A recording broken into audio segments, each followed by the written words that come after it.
The rain hadn't let up for 3 days by the time Evelyn arrived. The bus hissed to a stop, its lights flickering against the fog. Evelyn stepped off, suitcase in hand, soaked by the rain. Shops looked shuttered, and the clock had stopped ticking at 4:17. She was here for her uncle's funeral, a reclusive historian. When he died, his library was locked from the inside. A heart attack? Evelyn read the letter. "They're watching me now." She sensed she was not alone, unaware of the man watching. The rain hadn't let up by the time Evelyn Carr arrived in Greystone Bay. Evelyn stepped off the bus, suitcase in hand, her coat soaked within seconds. She scanned the dim main street, shops shuttered. The clock stopped at 4:17. She was here for her uncle's funeral, a reclusive historian. Uncle Tobias Carr had been found dead, his library locked from the inside. The letter she received hinted at dark truths hidden in the lighthouse. Evelyn turned toward the manor, unaware of the man watching her. For danger lies in shadows, waiting to be unveiled. Evelyn Carr arrives in Greystone Bay, shrouded in fog and rain. She steps off the bus with a suitcase, her coat soaked immediately. Evelyn scans the street. The shops appear closed, the clock frozen at 4:17. She's here for her uncle's funeral, the reclusive Tobias Carr.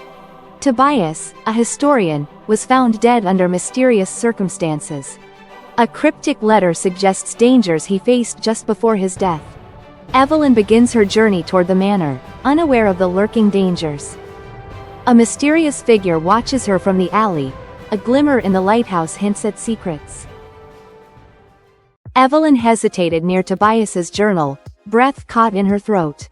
Footsteps creaked above her, slow and calculated. She slipped the journal into her coat, air thick with anticipation. Silence enveloped her, oppressive and eerie. Evelyn locked the library door, pocketing the key instinctively. Entries in the journal revealed the lighthouse's dark secrets.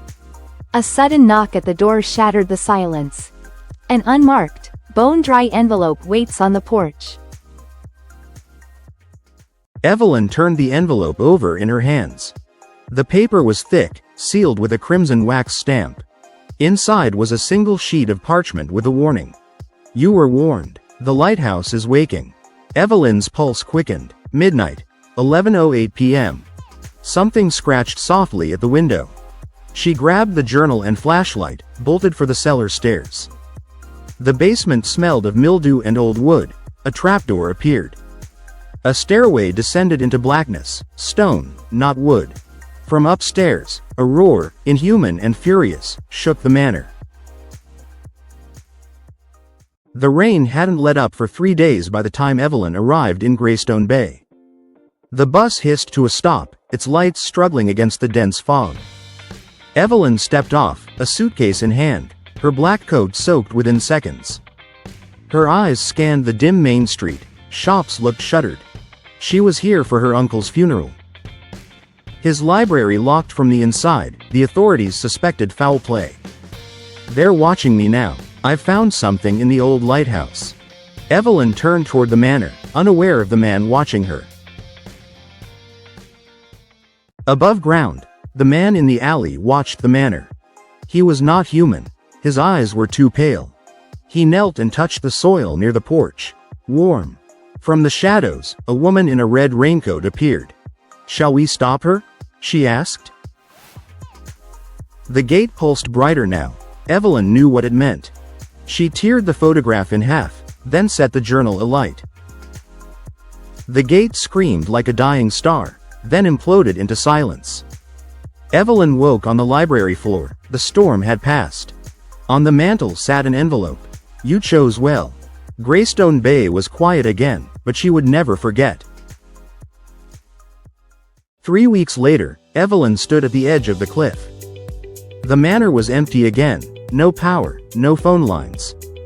She told the authorities she was settling the estate, but was observing. The lighthouse remained dark, its eyes still broken.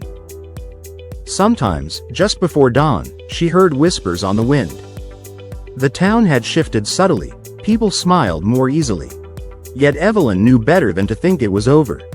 Greystone Bay had simply gone back to sleep, for now. April 9th. The journal will lie, just as memory lies.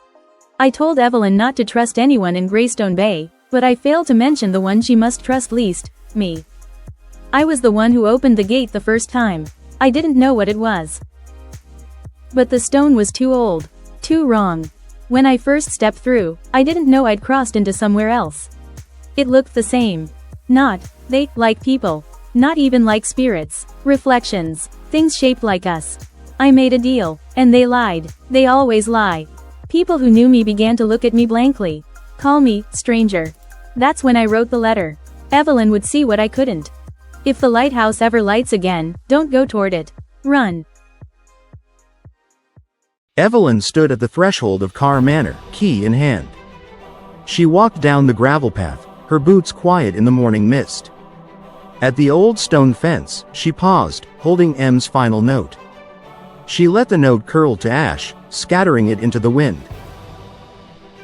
Behind her, the lighthouse stood silent. Its glass never glowed again.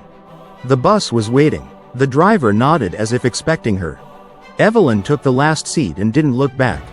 As the bus pulled away, fog swallowed Greystone Bay behind her. The past was gone, and Evelyn Carr was free.